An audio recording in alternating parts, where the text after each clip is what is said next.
1977, George Lucas formed a legacy. The Force is with me, and I am with the Force. Inspired by mythology, his saga has become a passion for many. Feel the Force around you. His legend has become our story. It's true. All life. One of resistance. We are the spark that'll light the fire that'll burn the First Order down. Rebellion.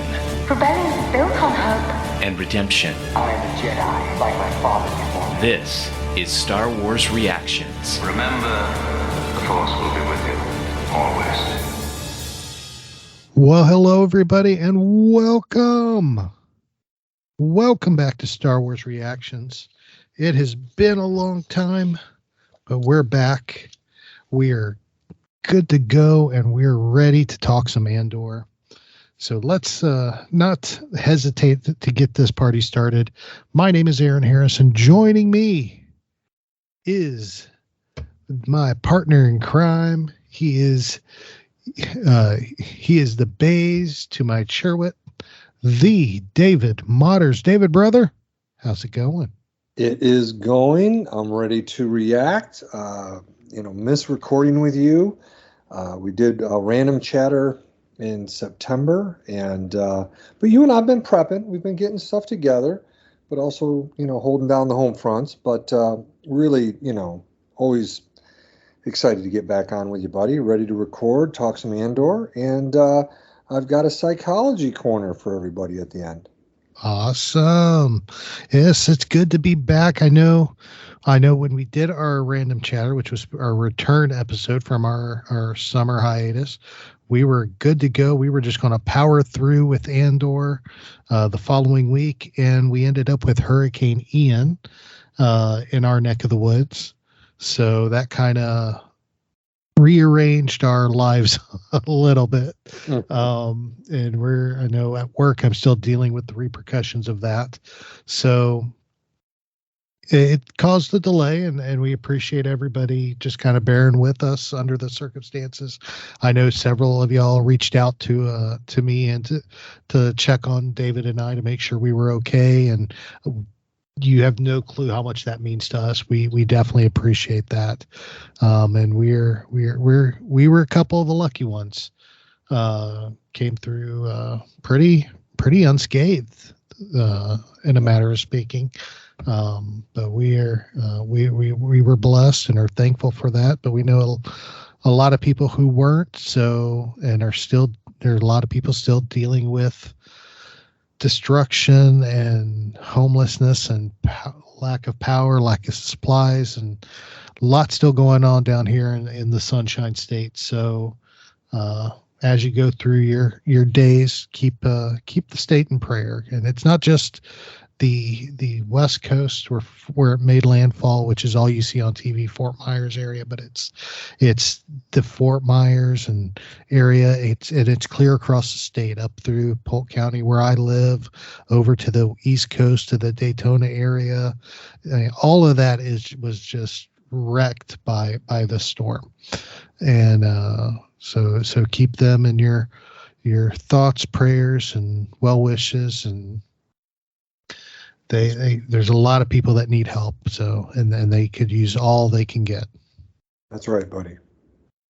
So, well, but we want to talk Andor. We have been chomping at the bit to talk Andor, even though we've been dealing with our family. And I know as we record, we're sitting here on October 13th, recording this episode. And of course, episode 6 of Andor just was released yesterday. So we know we're behind, but we're going to do everything we can to get caught up. And they've really made this easy on us, the way they've set up these episodes. It's almost like mini arcs in the story. So we're going to go ahead and tackle what would have been the series premiere, which was episode 1, 2, and 3. Episode 1 entitled Kassa. Episode 2, That Would Be Me. And episode 3, Reckoning. So we're going to discuss those 3 episodes today. So let's not hold back. Let's get this done. all these episodes were directed by Toby Haynes, and all were written by the incredibly talented Tony Gilroy. And of course, if you know anything about the Clone Wars, Rebels, all that, you know who Tony Gilroy is. He is a fantastic guy. But this, of course, we meet up in this arc. We meet up with young Cassian Andor, trying to find his long lost sister. A horrible series of events leads to him being a man on the run, being tracked by the local corporate police. We get a series of flashbacks to Cassian's homeworld of Kenari, which gives us background on his development from a young age to where he is now in a matter of the tribal, almost tribal type family he came from, how he encountered what was then the Republic, and then left from there. And of course, this arc, this 3-episode arc actually ends with Cassian Andor leaving the planet of Ferrix with Luthen Rael, the mysterious character trying to create a rebellion. So, David, now that we've had, a long time to digest these episodes, longer than most people who've done reviews on these, and we know there's a lot of reviews out. So, what were your think back? What were your initial reactions when you saw this premiere of Andor? Yeah, I really enjoyed the intrigue, the tension in these 3 episodes, particularly that third one, titled Reckoning. Look, they were a slow burn, and I remember talking to you. I think we texted or I called you or something, and no, we did talk. I remember it on the phone, and just after the storm went through. And, a lot of people were talking about these being a slow burn. And thinking about it, we know that this series was going to originally premiere August 31st, but then they backed it up to September 21st. And I think that was really smart. You and I talked about it. Lucasfilm and Disney releasing these 3 episodes together, it just fit. I do think that time in between those episodes would have been a problem. It wouldn't have been good because they're not as self-contained as some of the episodes that you and I and the listeners and Star Wars fans have seen in The Mandalorian or the Book of Boba Fett. Some of my other initial reactions is I like that contrast between the current time for Cassian with flashbacks to his life on Kenari as a young boy. And I do notice, not just in these first 3, but like you said, the 6th episode premiered yesterday. But these special effects, they look a bit better than the previous Star Wars series on Disney Plus.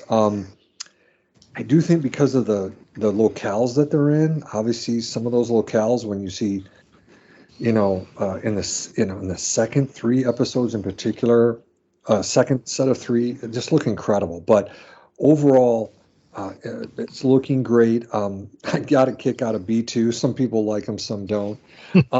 And I am liking the characters in the story. Learning more about, Cassian's adoptive mother and father, and seeing where this is going. So I thought it was a good start, a solid start. I know a lot of people complained about it. Some people liked it.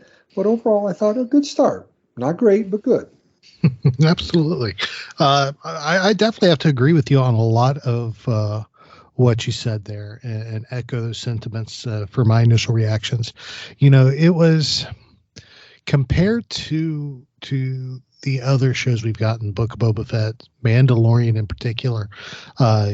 You get off to a fast start, a lot of action, a lot of engagement, and a lot of things that just tie you directly into the Star Wars universe. And with Andor, I noticed on my first watch through, outside of Cassian and an off mention of the Empire, there was nothing really tying it into the Star Wars universe. We weren't on known planets. We weren't on.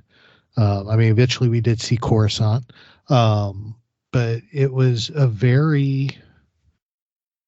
If you'd have removed and changed Andor's name, this could have been any sci-fi show, yes.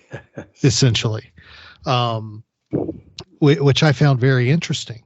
But at the same point, it made it was a very fun to watch. It was it does have its feels and everything, but what I think I really like about this, and like you said, it was a very slow burn, but what I like about this is this was a character building episode. All of these have been character building episodes. This is literally the construction of the man we see in Rogue One. We are taking literally all the blocks and starting to put them together, and it starts with these 3 episodes. And I love literally the character. You always talk about character, deconstructing the character to see who they are. This is the exact opposite. We are literally constructing the character piece by piece as we watch this. We're in, and I love that. It just makes it more engaging for me, more mentally, I would say mentally challenging is almost really what it is, because you have to pay attention, especially in these episodes with the flashbacks to when he was a kid, trying to keep this piece together, that piece together. Then you got multiple subplots going on with Cassian, then the plot of what was going on when he was a kid, then the subplot with Luther and Rael, and it's just all over the place. The plots with the corporate guards who are there. It is just really fun. It's been really fun to watch play out and literally come together like this. And it's made, for me personally, has made it a lot more, I don't know.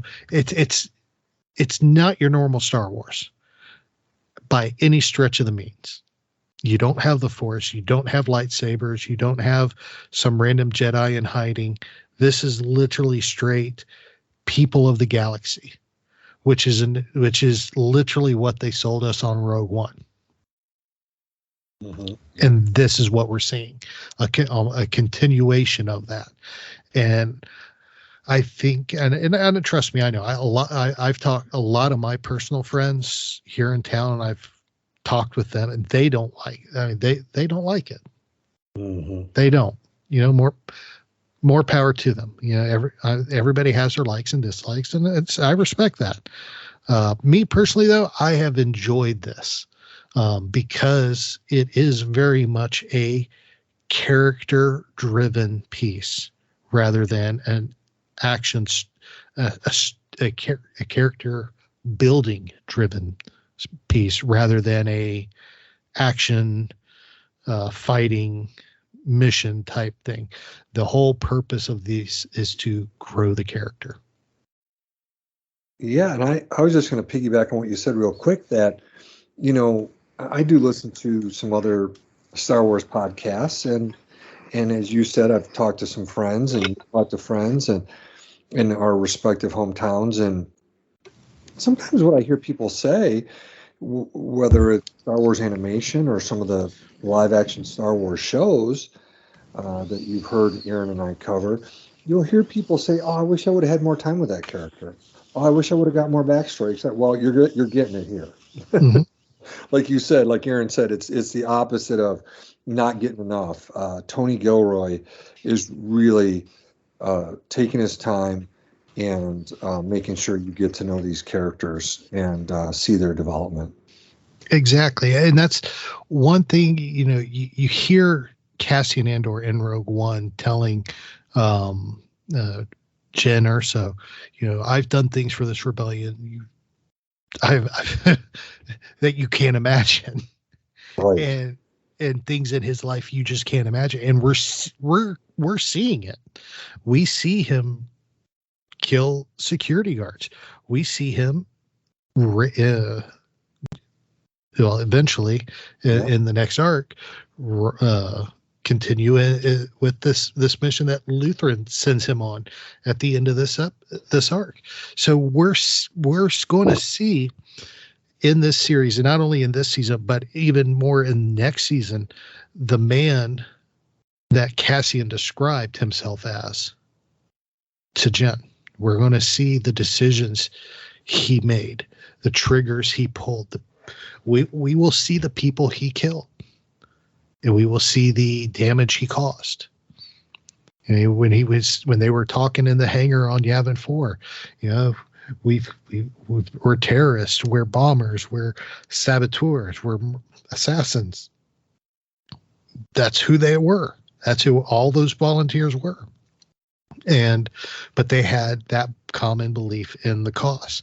So I can't wait to see how, because right now he doesn't care about a cause, but I'm loving the fact that we have a character who has literally no ties to the rebellion, no hatred of the Empire, no ties to the rebellion, no love for literally anybody, starting down a path that's eventually going to lead him into rebel intelligence. We know the end. We're now seeing the beginning. So I am looking forward to seeing where this goes. All right. Well, let's go ahead and jump into some of these talking points here. Of course, we start off the episode on I just blanked on the name. We start off the first episode, Kassa, on Morlana 1, which is a part of the Preox Morlana corporate sector. And Cassian is there. We find out he is searching for his long lost sister. And of course, his search is not going well. Apparently he just missed her. He ends up getting into a tangle with some of these Preox Morlana corporate sector police guards, security guards, aka rent-a-cops, as I just was talking to a friend of mine about them. It's literally what they are. And he ends up getting into a scuffle with them and unfortunately killing one. And of course, then he has to make his escape and so on. And what were your thoughts, David, when you found out he was looking for his sister, search for his sister ended up in the murder of a security guard? Well, this really, I wasn't expecting it, but again, Tony Gilroy is so good at developing tension. It starts with as soon as Cassian walks into the brothel, right? The tension with these two rent-a-cops, and it continues on throughout them tracking him down, and the whole thing goes down. And one of the things I thought about was, is this the first time he kills somebody, or maybe there's some before that? I would venture to guess there's probably some before that. I've heard some people say they feel like this might be the first time he killed somebody. But I don't know. At the age he is right now and how he's had to keep himself alive, it wouldn't surprise me that this is not the first time. He doesn't want to do it, but it's probably not the first time.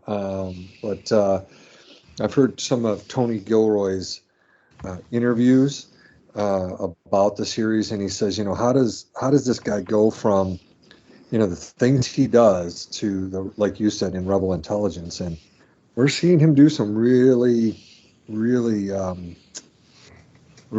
difficult stuff, especially shooting a guy right in the face. Yeah. But it was powerful, and it just really sets this trajectory for the rest of this first 3-episode arc. Mm-hmm. Oh, it certainly does, and it actually progresses on from there. He makes his escape, ends up back on the planet Ferrix. And there's when we start being introduced to the other characters who are going to play a role in this arc, this 3-episode premiere arc here. We meet Bix Kayleen, her boyfriend Tim. With 2 M's. We meet the droid that you mentioned earlier, B2EMO. And then, of course, we meet the inspectors, the people in charge of the security on the Preox security guards, particularly the chief inspector and, of course, the deputy inspector, who ends up playing a larger role in this, Cyril Karn. So let's talk about his friends on Ferrix, because Cassian knows he's screwed up. Cassian knows he needs, people are going to be looking for him because he essentially killed a rent-a-cop, and so he starts asking his friends to lie for him. And to kind of give himself that alibi in case somebody comes looking for them. And of course that doesn't, that kind of goes a little, as planned. He goes, sees one of his friends at the work yard. He goes and sees Bix at her shop, and it just kind of goes, a little crazy. And he talks to Bix about selling something that he has, which is an untraceable piece of Imperial technology, an NS9 star path. And he wants to sell it to someone who Bix normally sells salvage stuff to. Mm-hmm. So, and then he was going to use that to make his escape.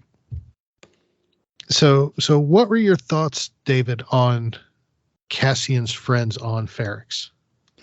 Yeah, I get the sense. Well, he is walking this tightrope. There's a lot of moving parts. Like you said, he talks to the guy who works in those kind of like down shipyards, and I think his name's Brasso or something like that, and big guy, and he's having to develop a whole lie. I think his interactions with these characters that you just mentioned, whether it's Brasso, Bix Kayleen, this Tim, his own mother, Marva, because she does ask him what's going on. He goes, I screwed up. He's really put a lot of people in danger. And this is interesting, right, buddy? Because what we're seeing here, particularly as we come to the end of this arc, we see him meet somebody who is much more polished in the form of Luthen Rael. And it's that contrast. You can see truly this is not the Cassian we see in Rogue One. And so I think it's really neat to see that, Tony Gilroy uses these other characters to show that he's lying. He's not very good at covering this up, makes the mistake of saying Canary, and ends up killing 2 corporate police officers. He's not polished, and he's slick. He's slick in certain ways, but these characters that Tony Gilroy brings in really help show us more of where Cassian is, which is not in a great place. Correct. And it's, he's what you would describe as a troubled young man. Yeah. Essentially. He's probably into all types of things we haven't even seen yet. So it does make it interesting. Cause then he while he's cutting deals with Bix and trying to get Brasso to cover for him, he's having these flashbacks throughout the episode to when he was a young man, back on Canary. Young Cassian, except for when he was there, he wasn't called Cassian, he was called Kassa. Mhm. And of course, we meet his sister, Carrie, and we end up seeing in these flashbacks a ship crash there on the planet they're on Canary, and they go, and a bunch of kids go out to check the ship. And that's where things kind of spiral off from there. And that's where, honestly, where this first episode starts to wrap up at this part. So what were your thoughts, especially talking about Kassa, when these flashbacks started? Well, there's a lot of information we don't know. Why are these kids all by themselves? I did, my daughter this past summer read Lord of the Flies, and I read it with her. I remember doing it my freshman year of high school, and she's did the same thing. And it was, I'm watching these scenes on Canary, and I'm thinking about Lord of the Flies, but I'm not sure why there's no adults. We can see Cassian struggling to be a part of the older kids. They kind of don't really want him there. It feels like he's struggling between being too young and not quite old enough to be with them, but they obviously allow him to go along with him. And it is interesting to see this survival. He's learning it in a rough way versus having parents to help him along the way. So I think it's a good storytelling technique to use to not only kind of introduce us to some of his history, but also to why he is the way he is. He's a survivor. He definitely is, and we see that throughout these episodes, and he definitely is showing the attributes he would need to become the man we see in Rogue One. That survivor mentality, able to get stuff done.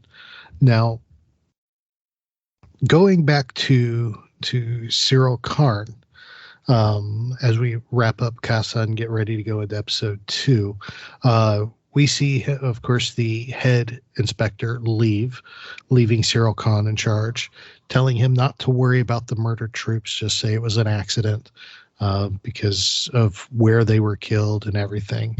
But, Cyril Khan needs to make a name for himself and decides where he is going to put out a bolo anyway, looking for this man from Canary,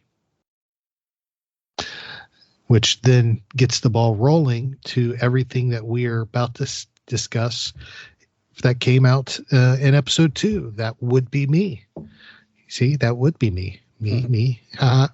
Anyway, so let's go into that second episode there, because it continues that fabulous story that we see, and it's of course continuing with that young Cassian Andor on Canary, the Kassa, who is wandering through life trying to figure stuff out, and he ends up coming across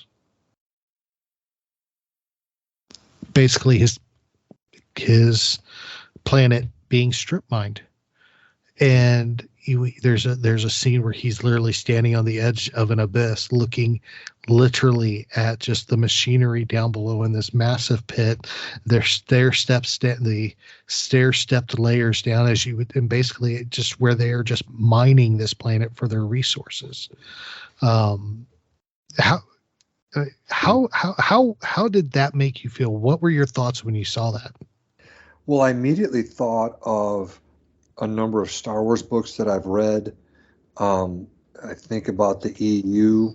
I think about just this general presentation of the Empire and what they do. To keep the Imperial machine going, they go and destroy other people's planets, property, their crops. I'm thinking about the Ahsoka book that E.K. Johnson did with Ashley Eckstein, and in that, it's, they show the Imperials coming in and just taking all of the valuable resources, from that particular planet in that book. So again, it sets the stage for giving the motivation, the reason to go after these people, to want to get back at them because of what they've done. And again, just like I mentioned a minute ago, you see him standing there looking at that devastation. And so if you think about it, buddy, here I am as a clinical psychologist, there's a number of reasons to be angry. Obviously something happened to the parents. Maybe Gilroy's going to reveal that here in some future episodes, some flashbacks. Maybe not, maybe he will. But also, here's your home planet destroyed. So people killed, the environment killed. And so you have a lot of motivation there to carry you through, again, what we see in Rogue One. Well, absolutely we do. And it'll be interesting to see if they reveal any of that. Like you mentioned, I'd love to find out about parents and stuff like that. And of course, we end up jumping back at that point to modern day Ferrix, where we see him talking to Marva. And they argue about how of course, everybody knows about the Bolo, where they're looking for a man from Kenari.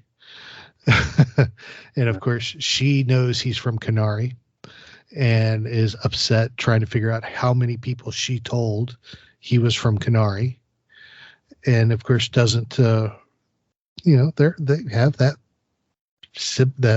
I was going to say sibling arguments, but they have those arguments that parents have with their kids. So, which just kind of fits into their relationship. And of course, he leaves and ends up going to meet up with Bix Killing, who lets her know that she's arranged to for the buyer, her source that buys all the stuff from her, to meet with Cassian about this untraceable tech that he has gotten. But the problem is Bix's boyfriend, Tim, is kind of spying on them, because obviously he is not fond of Cassian. Not fond of Cassian at all. So Tim ends up tipping off the security forces, on the Premiere security forces, and giving Cassian's name and location over to them, which of course then leads to a buildup of what is to come. Luther Real, of course, arrives on Pharynix to meet with Andor. And, of course, we see him end up getting together for that meet and heading off for that meet. We don't see it in this episode. It actually comes in the next episode. But we do get a lot more of this episode, a lot more of the flashback time. And in this episode, this one, we get to see the flashbacks to where they go to the ship, and we get to see basically them encounter the ship itself, which is very interesting. We come to find out that it was a Republic ship, an old Republic ship, which this was obviously taking place either during or before the Clone Wars. So the Republic was around. So this was a Republic ship. And they end up finding a survivor who ends up killing one of the kids. Then the kids end up killing the survivor with a bunch of blow darts. Yeah. What were your thoughts on everything going on in these flashbacks? And we're seeing these kids dealing with definitely something that's way above them. Well, two things that I thought about, brother man. Well, more than that, but let me just do two. One is, I thought about Return of the Jedi. I thought about the people that are more primitive, the Ewoks, and using sticks and bows and rocks and all that stuff, and logs and smashing the sides of an AT-ST and all that.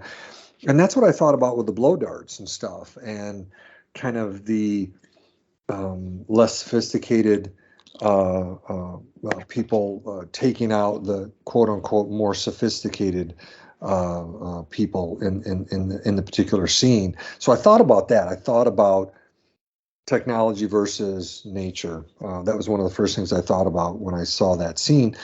But then the other one is, here's again another developmental experience for Cassian, where he sees the leader and perhaps maybe a friend killed, and he didn't do anything about it, right? And I was trying to remember that scene, if he had a chance to do something or say something, but he didn't. Is that correct, buddy? I think. Oh, It's been a little while since I've watched that particular episode, but I think, I'm trying to remember if it's at the end of this one we see Cassian clenching his fist, a young Cassian on Kenari. Yeah. Well, I don't think he had a chance. I think she went down and was looking around while everybody else kind of stayed up in the tree line, because there is a body lying down outside the ship. Yeah. And she slowly approaches it, and they're all watching from the tree line, and then they all kind of see the guy move. Right. And they all basically come down, and basically the human, or I guess, well, I can't remember if it was human or not, because it was discolored. I can't remember what it was. But anyway, humans. But I think that they had suffered some type of poisoning on the ship. Yes. It seems like. So basically, while she's down there checking on the body that's at the ship, one of the other crew members that was actually down outside the ship came back, regained consciousness, and got up. And Cassian saw him getting up, but before he could say anything, he saw the girl poking her stick at the other dead guy and blasted him. Okay. Blasted her. And then, of course, all the blow darts came flying in from every which direction, and the guy bought the dust. That's right. So, and that's when, of course, we see them. The kids are all panicked and worried, so they end up taking the body away. Well, actually, that's in the next episode, but and things go from there. So, but of course, the episode, of course, ends.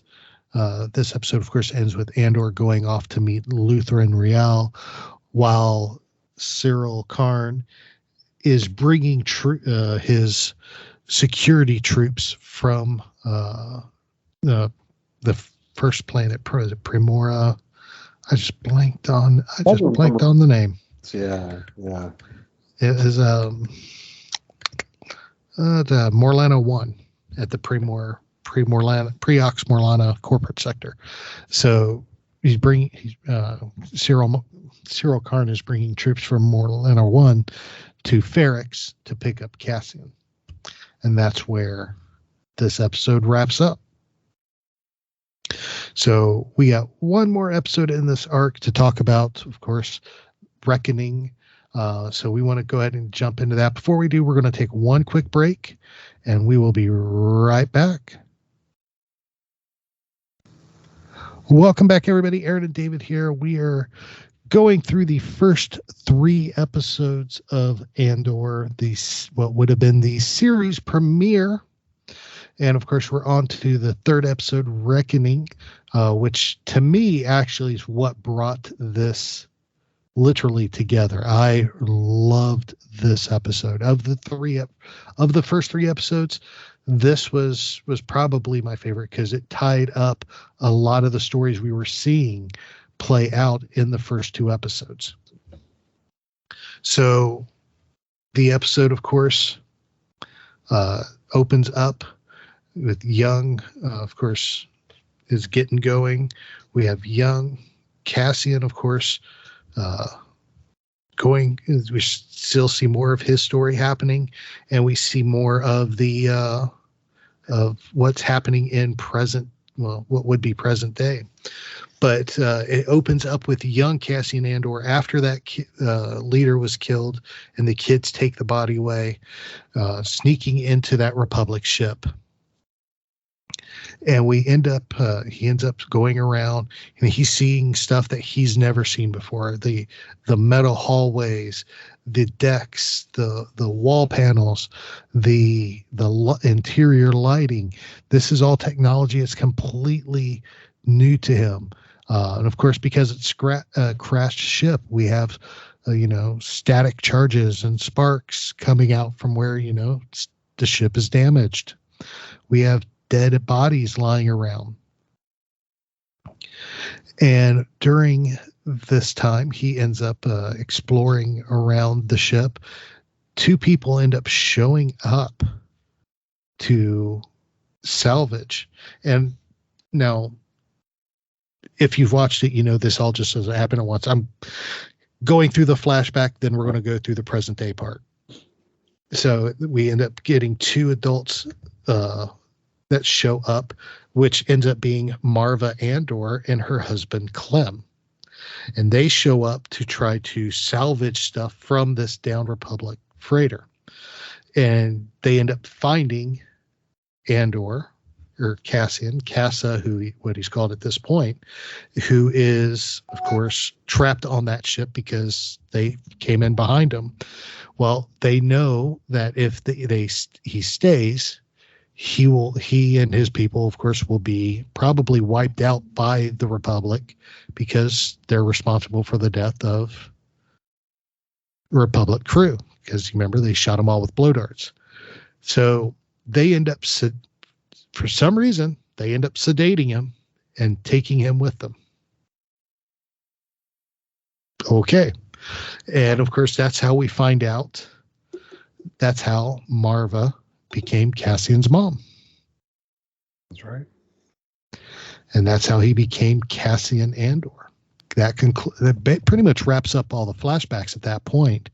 Let's talk about the flashbacks, David. Of course, seeing how the flashbacks ended, where we went from episode 1 through episode 3 with these flashbacks. What were your thoughts on Cassian's childhood and how he ended up where he is?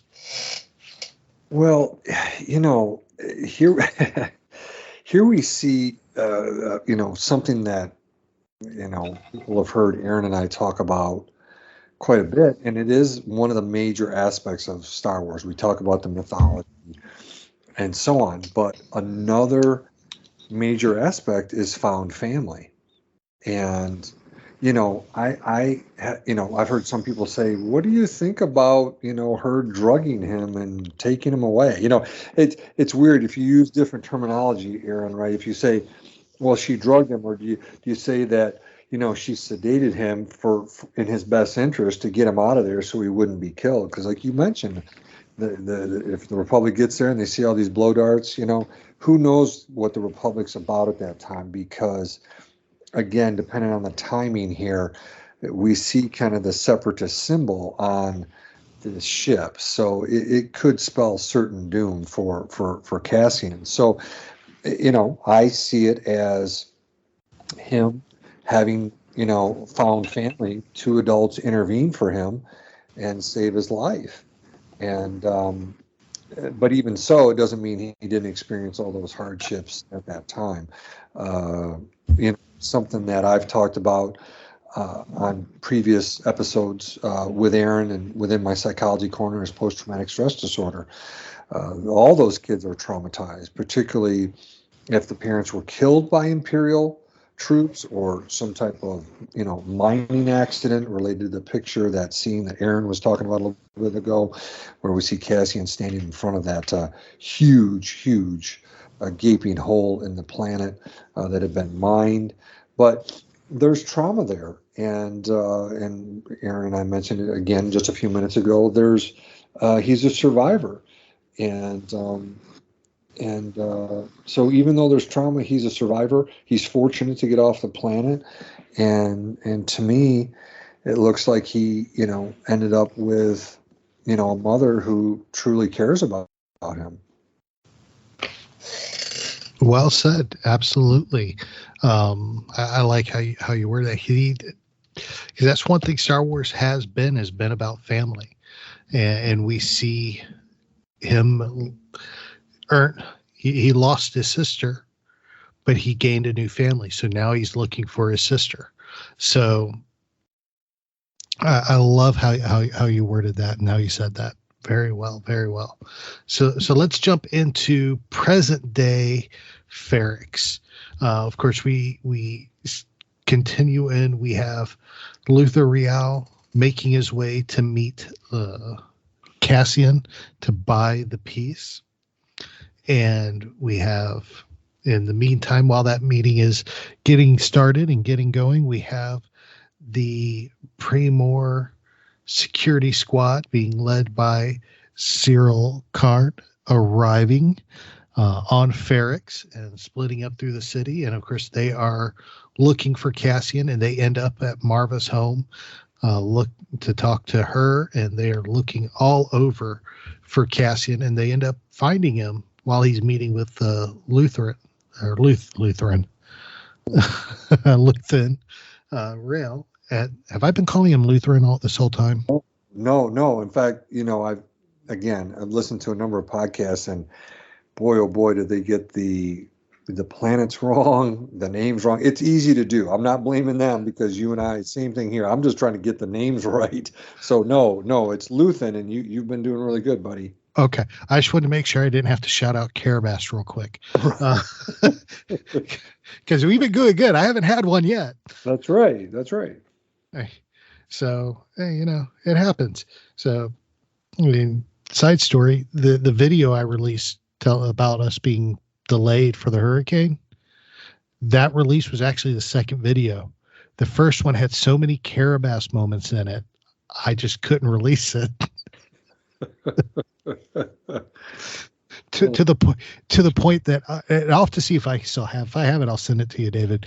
But I may have deleted it. But I was literally in tears. I was laughing so hard because I just kept screwing up. And I even ended it. That first one, and I'm just like laughing. I'm tearing up. I even ended it by, instead of saying "May the Force be with you," I ended up saying "Live long and prosper." Oh no. And I'm like, all right, yeah, this one isn't going anywhere. Wow. Anyway, sorry about that tangent, but no Carabas from us so far, knock on wood. Hopefully it stays that way. Anyway, Cassian and Luthen, of course, meet in this abandoned warehouse. They're talking about the device that he has, where he got it from, how he got it. And basically Luthen then begins to try to recruit him for a job, because obviously he had this piece, which he obviously got from an Imperial facility. And finally Cassian admits, I just walked in and took it. And they're like, you can't just walk into an Imperial facility. He goes, yeah, you can. He goes, they're so arrogant.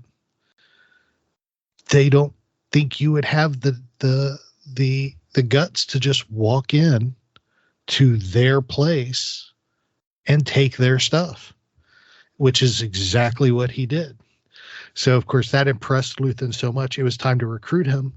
But unfortunately they get caught up with the security forces, and the action ensues from there. We have a battle going on inside the warehouse while Luthen and Andor escape. Then the battle progresses to the streets, and it just goes out of hand. Things do not go well for the corporate security forces. Karn ends up being captured by Luthen and Andor, and basically tied up. And they end up making their escape on speeder bikes as they head away. So then, of course, we have explosions and we have misdirections, and it is just very action-packed sequence. Thought on, well, let's break this up into two parts, David. Let's start with the interaction between Luthen and Andor. They're in the warehouse when they're negotiating for the part, and Luthen's kind of trying to find out how he got it and all that. What are your thoughts on that scene and how it progressed from a simple sales meeting to a recruitment meeting? I thought it was incredible. I love Stellan Skarsgård. I love Diego Luna. I mean, both these actors. I mean, holy mackerel, people. I love it, and it's giving a lot of background on what the Empire is at this time. You know, as Star Wars geeks, as Star Wars fans, we, you know, along the timeline, we always want to know where are things at this time. And here's Cassian giving us a real idea, you know, of what they're about and giving us insights from his perspective. And this is, again, we don't have a fully formed rebellion at this time. And so I just absolutely loved it. I love the action in there. I love those big, massive, it looks like pieces of steel coming down and smashing the ground. And just like you said, Aaron, a little bit back, this was your favorite episode of this like mini arc. Me as well. I felt like 2 is better than 1, and this one, episode 3, was better than 2, which was better than 1. Each one was better, and this is a part of it. The other part we'll cover as well, but all of this makes this just an excellent episode, and tension filled and exciting. And gosh, even Cassian gets grazed by a shot. So it was really cool to see. Yes, it really was, and it was a lot of because I love the warehouse. And you mentioned it with the machinery hanging up that kept falling down and crashing into walls, into the ground. It was very industrial. Yeah. You know, a lot of the warehouses we've seen in Star Wars, we don't necessarily see in live action, but we've seen them in animation. They look more like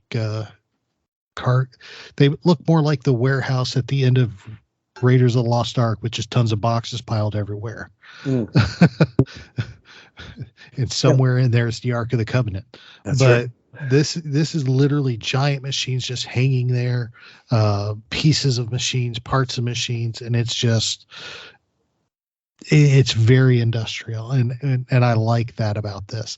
And then of course we have the escape scene. The escape where they begin fighting their way out and having to work together to make that escape.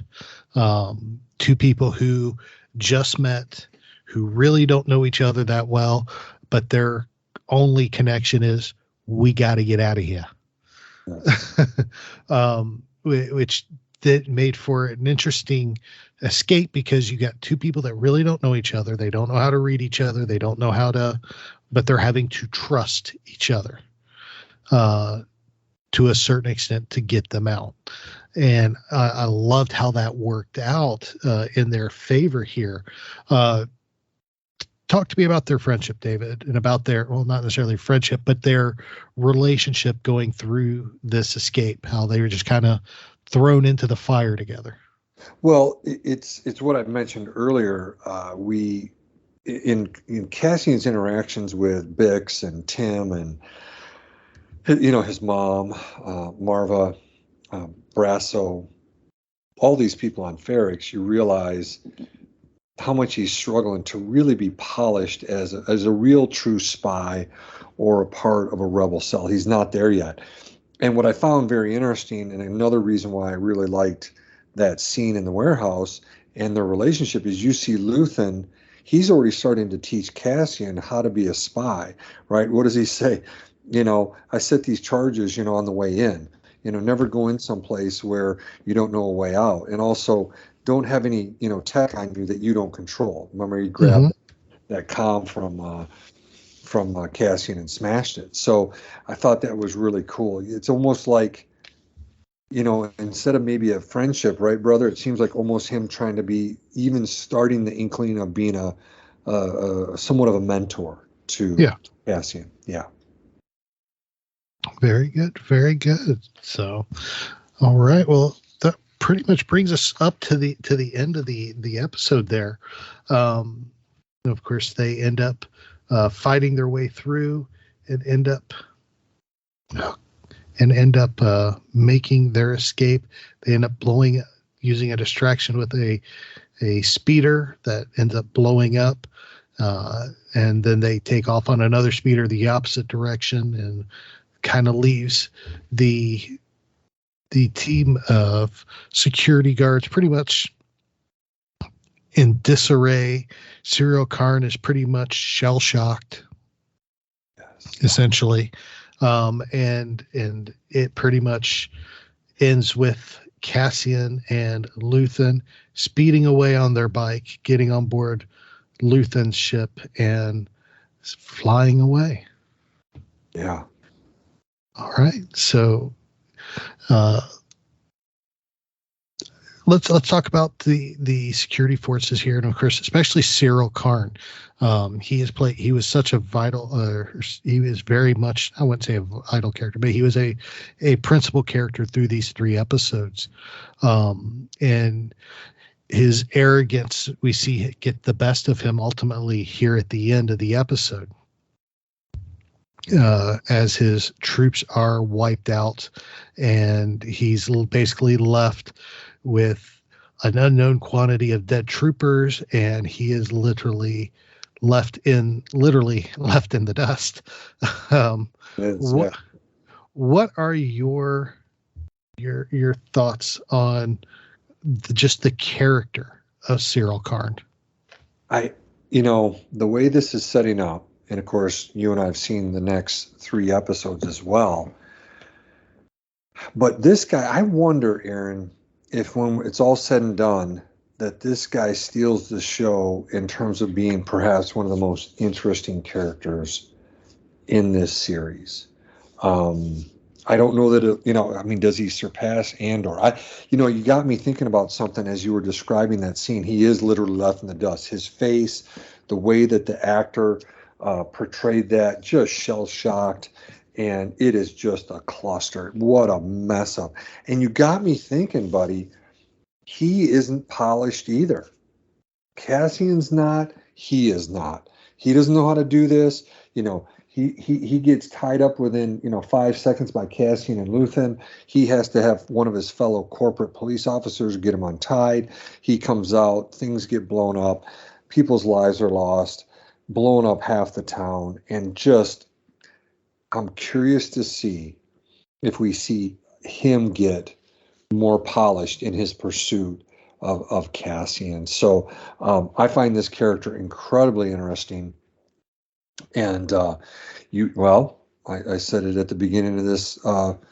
You said it. I jumped on it, which is, where we say, "Oh, I wish I would have spent more time with that character." Well, I do, and I want to get to know more about him. We do get to know more about him, and people know that in these next 3, and we can talk about that in time. But this really interesting character that'll be fun to see him fully fleshed out. All right. So, of course, that literally wraps up our discussion there on these episodes. Anything you want to touch on before we go into final thoughts? No, I feel good about it. Perfect. Well, let's jump into our final thoughts. And since you kicked us off with your initial thoughts, I'm going to kick us off with our final thoughts. This was, I'm loving this show. I'm not going to lie. I'm loving this show. It is fun to watch a character. Star Wars has had a lot of character driven shows, but this has been fun to watch a character who we know. It's one thing to watch a character driven show when we don't know who they are and watch them build up to who they end up becoming, like we did with Rebels. We didn't know who any of those characters were, and we watched them grow. With Cassian, we know the end, but now we're watching the beginning as he comes into that. And I love seeing the person that we see and knowing where he's going to end up. So we know there's so much more to his story that we haven't seen yet. And I'm thoroughly enjoying the character building aspect of these episodes. I mean, the action was great too. The characters have been interesting in my opinion, and I've thoroughly enjoyed it. And we've had some I'll say it. We've had some iconic scenes. Like when the young Kassa going through the Republic ship, Cassian on the planet Morena at night. And then of course, one of my, and I got to go, I have to say this because one of my favorite lines came in the third episode when they're with Marva Andor. They got her, the security forces are with her, they're questioning her, and all of a sudden all you hear are the chimes start ringing through the city. And they're just ringing and ringing and ringing and ringing. And they're like, what is that sound? And she makes a statement, that's what reckoning sounds like.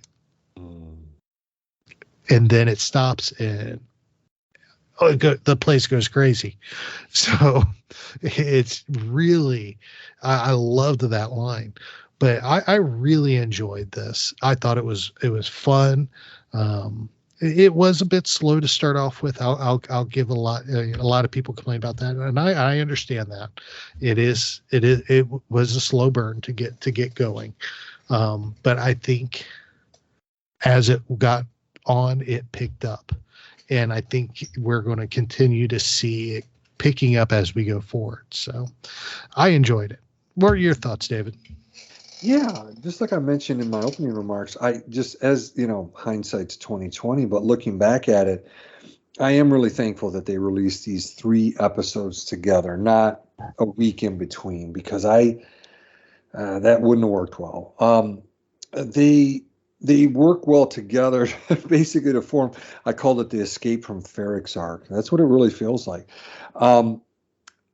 As I've mentioned many times in previous episodes, you know, a good sign for me is if I'm interested in learning more about characters. So I am. I want to know more about Luthen. I'm looking forward to seeing Mon Mothma, Saw Gerrera. We haven't seen him. Stormtroopers, space battles. And I know this because all of us listening have seen the trailer, you know, and we get little glimpses of these things. And of course, for me, I'm hoping maybe we get a surprise or two in terms of maybe a couple guest appearances. You know, Tarkin is around at this time. Director Krennic. We see the Ghost Crew. Chopper. And, you know, Chopper. Yes, I was just going to say if Chopper shows up, Aaron's going to like A++++ the episode. So just know that. And that's assuming I have a chance to, and they don't lock me up because I literally lost my mind. Right. Exactly. So that's all, you know, there's a lot of possibilities for some surprise appearances and stuff. Maybe Gilroy will do it, maybe not, but it's, you know, I'm always kind of excited. If they don't, I'm fine with that. If they do, all, you know, icing on the cake. I agree. Very good. Very good. So, of course, as you know, everybody, we grade everything we review here. So we are going to go ahead and share our grades here. Of course, by grading, we talk about just like the grades you would have gotten if you were in school, A, B, C, D, or F. And since we covered 3 episodes, instead of going episode by episode, we're just going to do for the 3 episode arc itself. David, how did you grade this arc of the premiere arc? No, I did a B+. like we said, slow burn to start, finished really strong. Now we do, again, have a feel for how it looks like they're going to do all these 12 episodes, perhaps in 3-episode arcs. They could change that. But, yeah, putting all 3 of these together, I'd say a good, solid start. But, again, just from the trailer that, again, everybody has seen, when you start bringing in Saw and TIE fighters and stormtroopers and, all the stuff that we've seen in that trailer, I think we'll start seeing us get up to some A grades. But those 3, B+. How about you? Oh man, like I said, I'm loving this series, and I'm not going to lie about that. I'm loving it. I'm enjoying it. It's entertaining to me. It's challenging me mentally to as we watch the characters grow. But for the opening arc, I actually would give it a B. But it not just, and it really is just because of how slow of a burn it was. And I sit there and I ask myself, could they have gotten the points across that they wanted at a more faster pace? And if they could have, would it have been more effective? So, and I honestly, I think they probably could have, but I don't know if I would have wanted them to. It's a give and take at that point. But I still enjoyed it. I still liked it. To me, it was a good kickoff to the show. And like you said, I'm glad they did all 3 of these together, because if they'd have done them individually, I think there would have been a lot more. There's been some negativity about you. I think there would have been a lot more than what we have currently. But I enjoyed it. I'm giving it a B. Nice. And of course, we want to know what you think of the episode. Of course, you can let us know on our social media. Hit us up on Twitter at oh man, I almost gave you my personal Twitter, but no, that's later in the show. I do that. The show Twitter, SW Reactions Pod on Twitter, or SW Reactions on Instagram. Unfortunately, our Facebook is gone. Like I said, I don't know why, but they pulled it down. They won't tell us why. They actually deleted the page finally. So apparently the appeal is not being considered. So they deleted it altogether. So no more Facebook for us, but Twitter, Instagram, that's where to find us now. Best place for it anyway. So check us out there, and you can let us know what you thought of the premiere episodes and what you thought, what your grade would be for that. And we'd love to hear it. So, well, David, I understand you have a psychology corner for us. I do, my friend. I have it for our listeners. I know it's been a while, but with all things considered, and the stressors in this world, it's good to have a psychology corner. There's not enough therapists out there, so why not give it away for free, right? And help people not just here in the Sunshine State in Florida, but across the country. So. So after a bit of a hiatus, welcome back to the Psychology Corner. As our listeners know, I put these Psychology Corners out to do what my professors taught me. And they constantly said, make people good psychologists. So far, I've strived, to achieve that goal by discussing numerous psychological issues, including trauma, depression, anxiety, parenting, psychopathy. We did a lot of that at the beginning of the year, particularly with Putin invading the Ukraine. But tonight I want to share some statistics on depression and anxiety so that our listeners are knowledgeable, that they're good psychologists about the prevalence of these disorders, particularly since, COVID ravaged our country and the world. So here we go. Let's make people some good psychologists here, Aaron.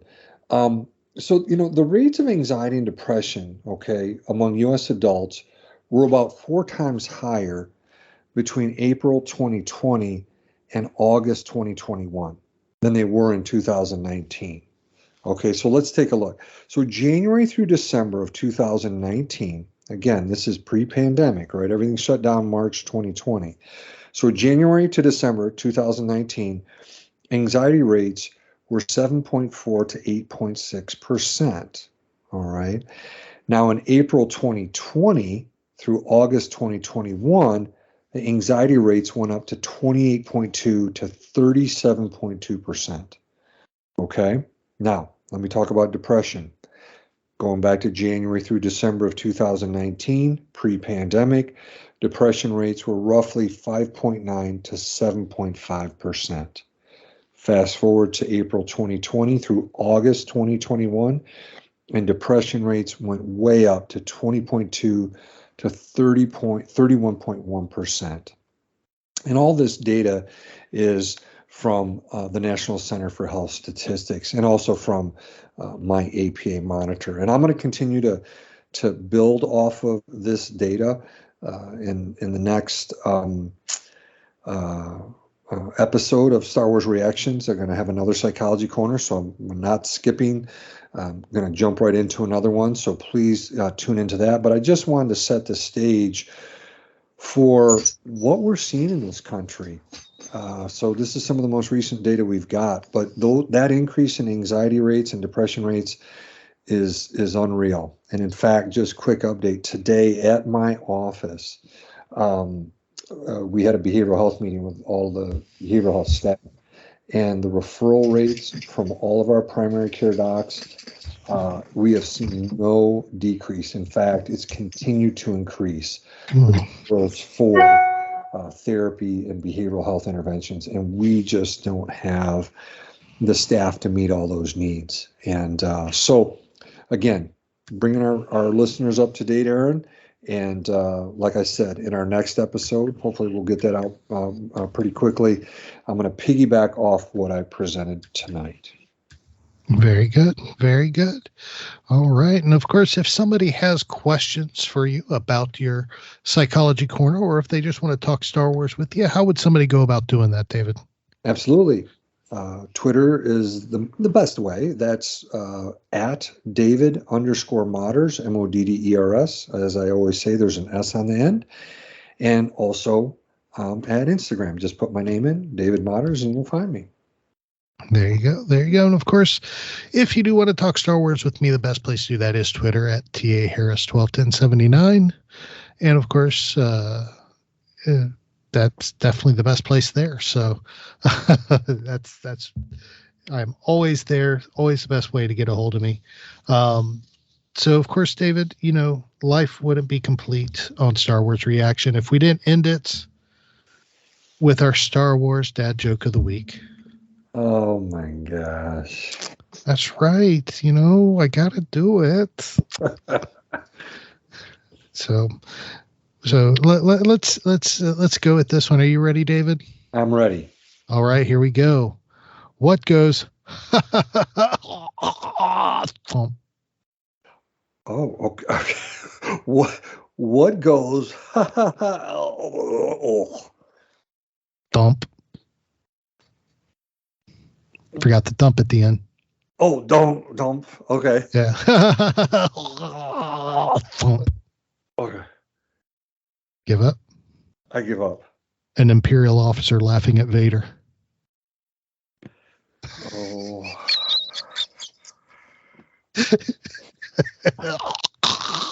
Thump. Getting choked out. Oh. They're getting worse. Oh, come on. But that's about par for the course with Star Wars Dad's Joke of the Week. I always say this is what you get for free, people. Exactly.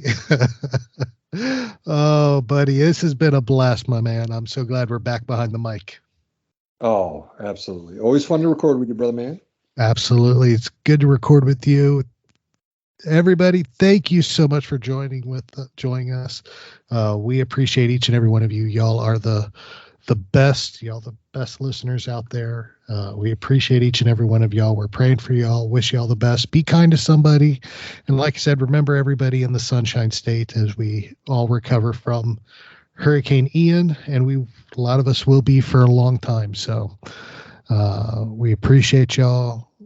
Take care. Remember, this is your place for elegant discussion for a more civilized age. If you'd like to share your thoughts, you can email us at show@starwarsreactions.com for our show notes and the latest news from the Star Wars universe. Visit our website at www.starwarsreactions.com. You can also follow us on Twitter at SWReactionsPod or on Facebook at Star Wars Reactions. If you enjoy our show, please leave a review on iTunes. This podcast is not endorsed by the Walt Disney Company or by Lucasfilm Limited. It's intended for entertainment and informational purposes only. The official Star Wars website can be found at www.starwars.com. Star Wars. All names, sounds, and any other Star Wars related items are registered trademarks and or copyrights of Disney and the respective trademark and copyright holders. All original content of this podcast is the intellectual property of Star Wars Reactions unless otherwise indicated. Star Wars Reactions. Elegant discussion for a more civilized age.